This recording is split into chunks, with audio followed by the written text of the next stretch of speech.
انا شخص يعني ايه، احب اتعلم من غلطات غيري، مش من مش من نجاحات غيري، لا من غلطات غيري. النجاح كله ممكن يبقى بتوفيق ربنا تنجح ولا لا. الاهلي والزمالك بيلعبوا مع بعض، الاثنين بيبقوا مجتهدين جدا في التمرينات، في الاخر واحد بيكسب واحد بيخسر، فانت صحيح. يعني نسبه نجاحك وخسارتك 50-50. لكن الغلطات هي اللي هتخليك تتفادى الاخطاء اللي عملها غيرك.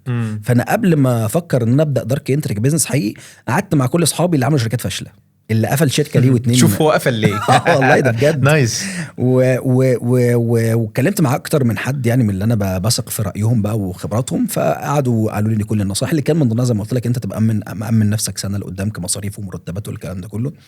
ان انت تبقى شايف ان الفكره فيها بوتنشال، ان انت تكون اتكلمت مع ناس يعني بيسموها ايه، جراوند تيستنج. انت اتكلمت مع ناس بقى اللي انت دول البوتنشال كاستمرز بتوعك اللي انت هتبيع لهم، واتكلمت معاهم وعجبهم اللي انت بتعمله او اللي انت هتعمله، يبقى انت كده في فكره ناجحه، ابدا طبق. الموضوع طبعا اصعب ان انا يعني اشمله في كام دقيقه، لكن يعني قلت ايه الحاجات، العلامات المهمه اللي كانت فارقه، اللي كانت بالنسبه لي اللي هو ايه، يلا بينا نبدا شركه.